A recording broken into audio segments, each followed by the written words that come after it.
Hey there, and welcome to Digital Marketing Masterclass presented by Farotech. My name is Todd Smith. I'm the VP of Partner Growth, and I am excited about today's episode. You need to do three things. You need to like, subscribe, and click on that notification bell. We're doing regular updates. We're doing this type of content all the time. It's just something that Chris is on the call with me. He's our CEO, and he eats, drinks, and sleeps his stuff all the time. And he's constantly bugging me to get online and do these things. So here we are today, really excited about today's session. Today, we're talking about something that's really kind of interesting.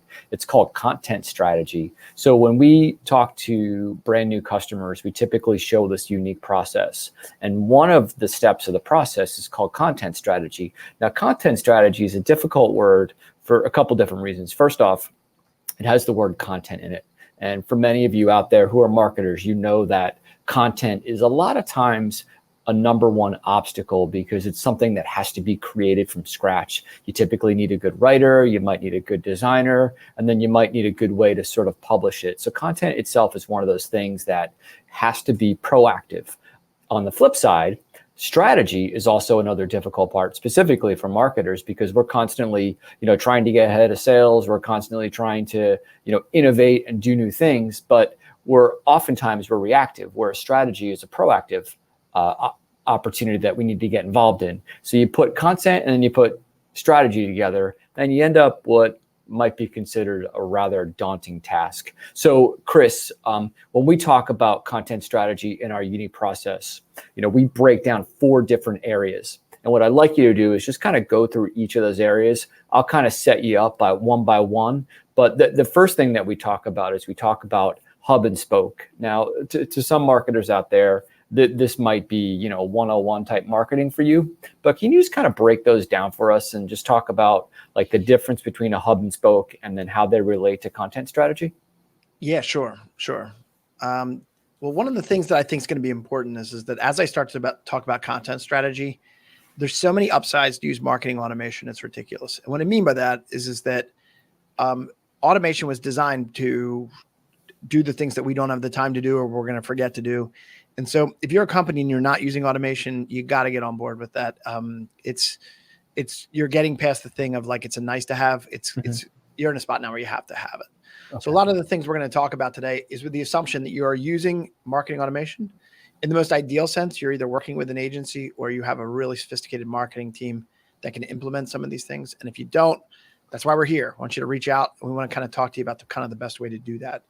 But let me answer your question real quick. So when I'm talking about a hub and spoke, when we develop content back in the day, before all these crazy algorithm changes, let me just share my screen. I thought, let me know when you can see it. Yeah, we got it. Great. So back in the day, we were in a scenario here where you had a ton of everyone was running to the content game. And what happens here is that we were just writing. We're turning into a mill because we're just trying to get one keyword at a time. And what happens is that Google kind of says, hey, you know what? If you are a thought leader in that space, you're not just going to have a one-hit wonder. You're not going to have just this one article about one keyword at one time. Thought leaders communicate effectively, on the whole, like at a macro level, not just at a micro level. You know what I mean? And so what happens here is that they adjusted their algorithms so that some of the best ways to get content to rank is to stop looking at it as one content piece is going to equal one keyword and start to view it as a content family. And so what we try to do is we try to create a hub page, which is what it's also known as pillar content. Mm-hmm. And in a hub page, this is going to be a longer piece of content. This is going to be anywhere between 1,500 words to be 10,000 words. But it's going to be a longer piece of content. But after you develop that hub page, you're going to use your own content from within your website to support that content. So you're going to have things like spoke pages and blog pages, infographics, videos, everything that you can, all pointing back to that one page. And so that's sort of how hub and spoke works, because rather than getting one piece of content to rank, you're getting a whole family of content to rank. It's better for Google. It's better for the audience. It's also better for you because you're going to have higher page views. Right. So as it relates to content strategy, we're looking at this diagram right now, and you just said, did you say 10,000 words? It can be. Yeah. So we're talking about a lot of content at that point.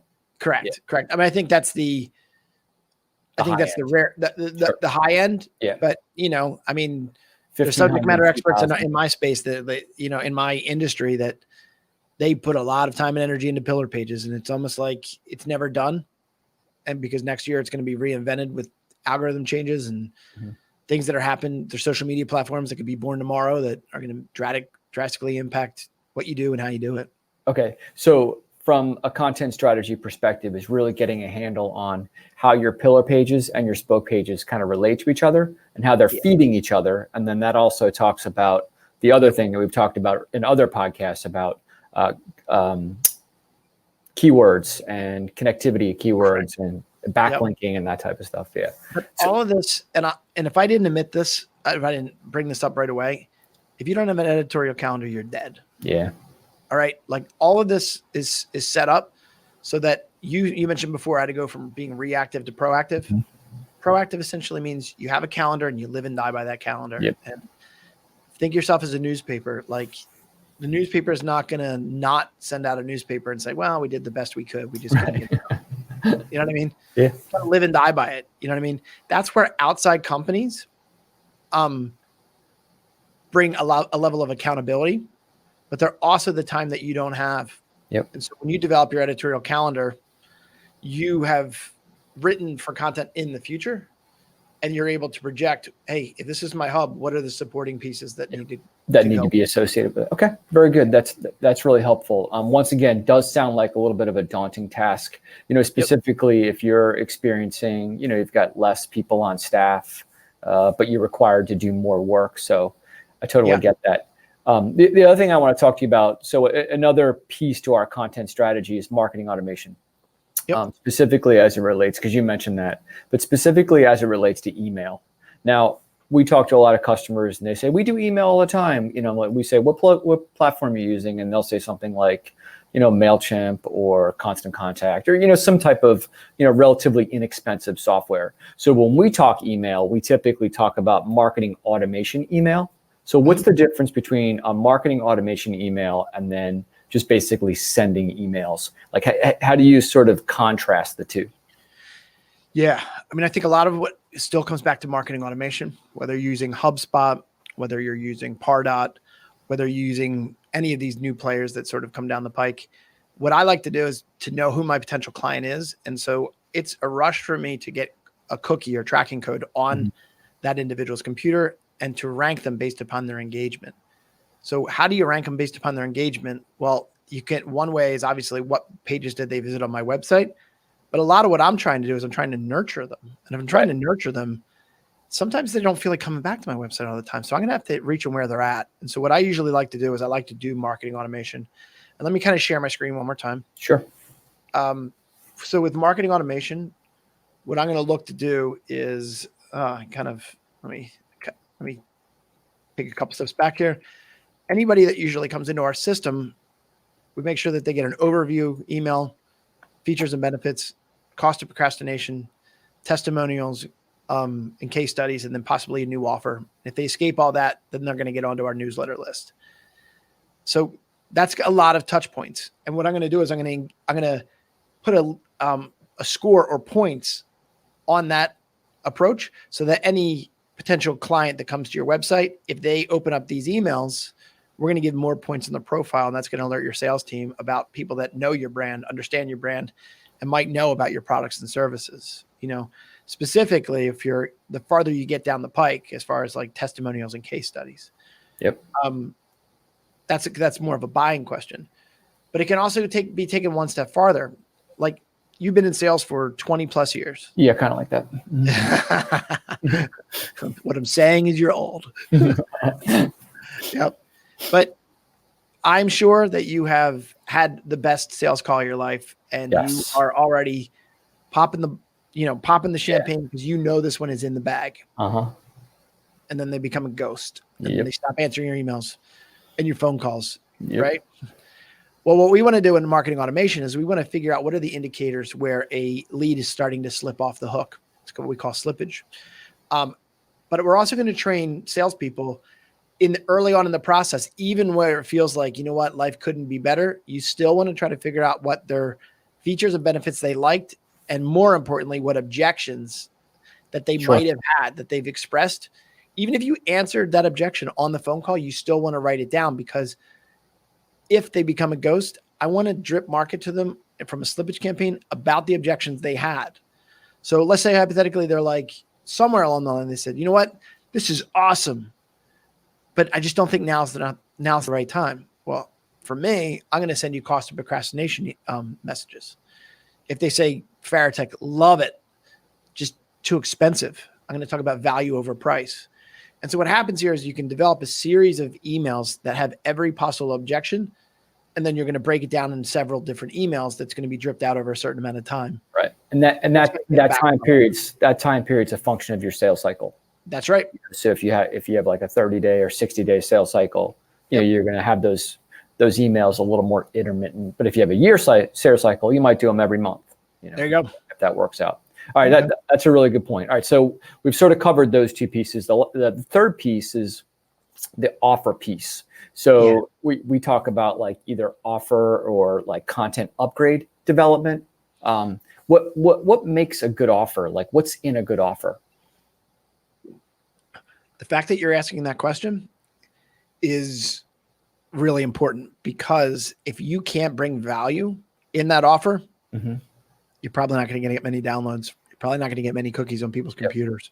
So making sure that once you know what that content piece is, that you and your team are using a small focus group to figure out what it's called, where it brings value, how to get that quick and simple information, because that offer is going to live or die on your landing page. And the landing page is simply a page where you download it from.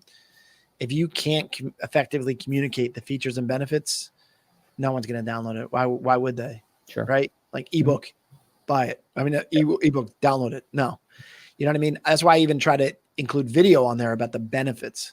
I think one of the other things you and I were, to our audience, Todd and I work out together before we come into work. We ride bikes and stuff like that. It's kind of fun, kind of nerdy at the same time. But we were talking about how I've been doing this for 19 years and I hate selling benefits, and I love selling features. Like I'm like, it can do this and it can do this and it can do this. And you're like, I'm the exact opposite.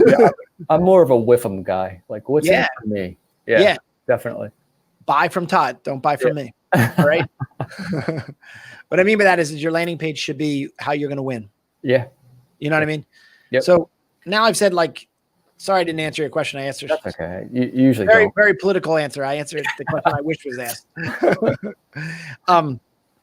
But what's going to bring value? I always think anybody who's willing to do research and knows their data, when you have data in your offer, I think that's wonderful. Okay. If you can connect your offer with a utility, and what I mean by that utility, a calculator or some sort of interactive tool that no one else has built, those are gold. Yeah. Like HubSpot has hundreds and hundreds of salespeople, and their website grader and their ROI calculator outsell all of them. Yeah, definitely. Yeah. You know what I mean? And then when we talk offer, we talk about PPPO. Yeah. Can you just break that down real quick for our audience? Well, I mean, if you look at the story arc, we use we developed something called Story Guide, but we kind of borrowed it from this guy here. His name's Donald Miller. He wrote a best-selling book called Building a Story Brand. In that process, I recommend reading the book, but I also recommend using a team that knows how to implement it, and a team that implement it might sound like a company called Farotech. Just kidding.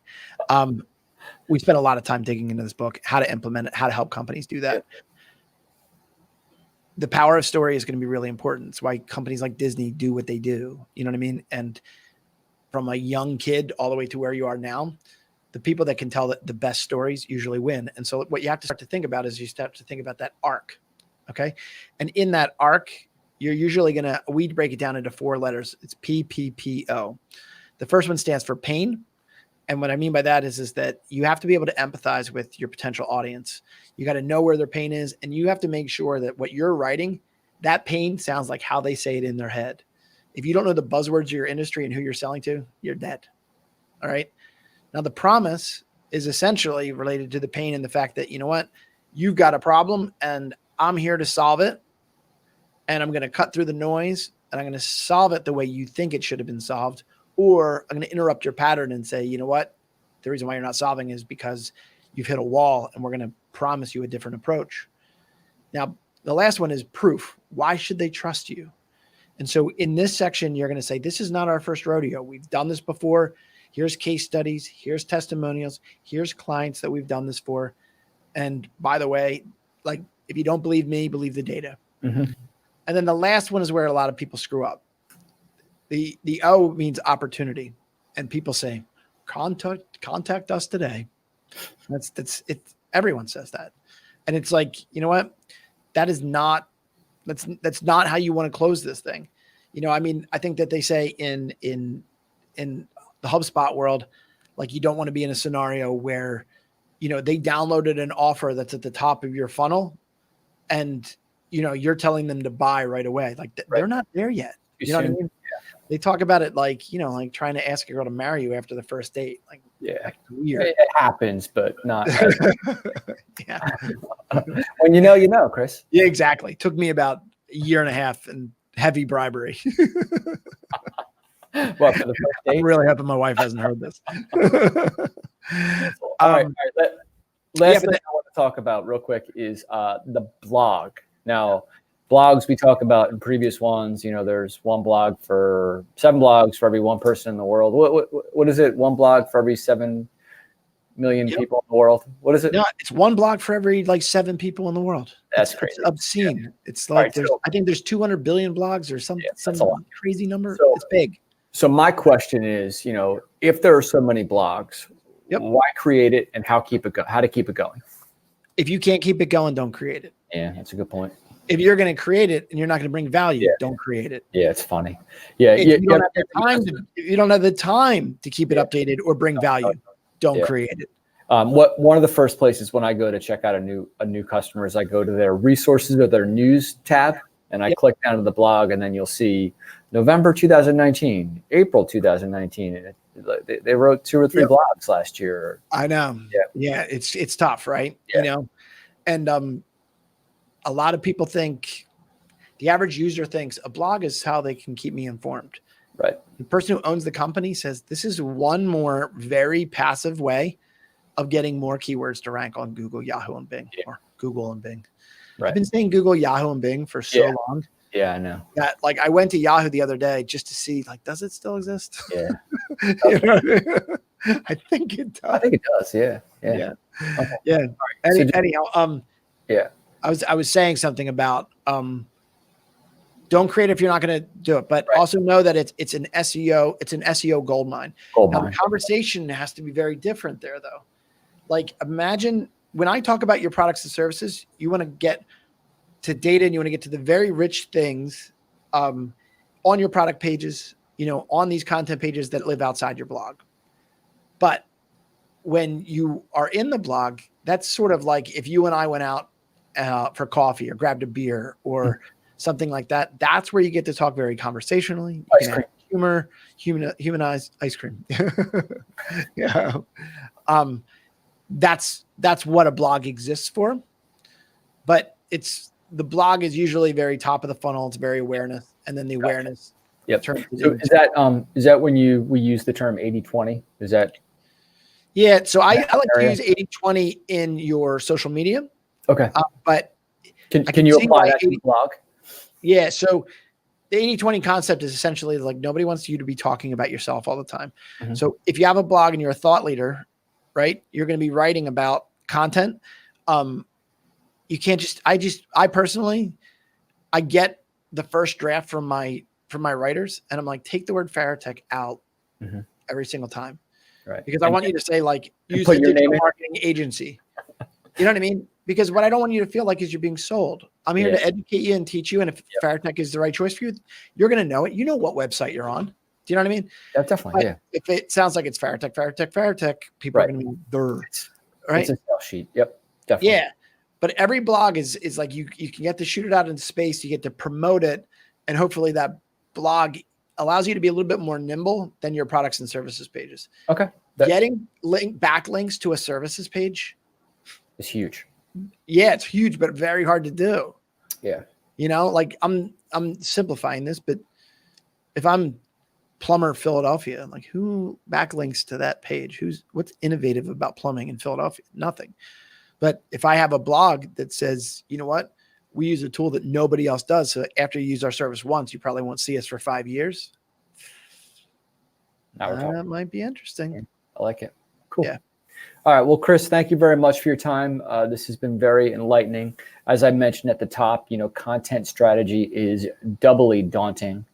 So if you do not have the resources in-house and you'd like to talk to us, we have about 60% of our staff is writers. So this is something that we specialize in all the time. And just remember, when we talk about content strategy, we're talking about hub and spoke, we're talking about marketing automation, we're talking about offer content development, and we're talking about the importance of the blog. So thank you very much, Chris, for your time. It's been a pleasure as well. I encourage you, viewers out there, please like us, subscribe to us, and click on that notification bell for regular updates. We're coming out with content all the time, and we can't wait to see you until next time. Thank you for your time.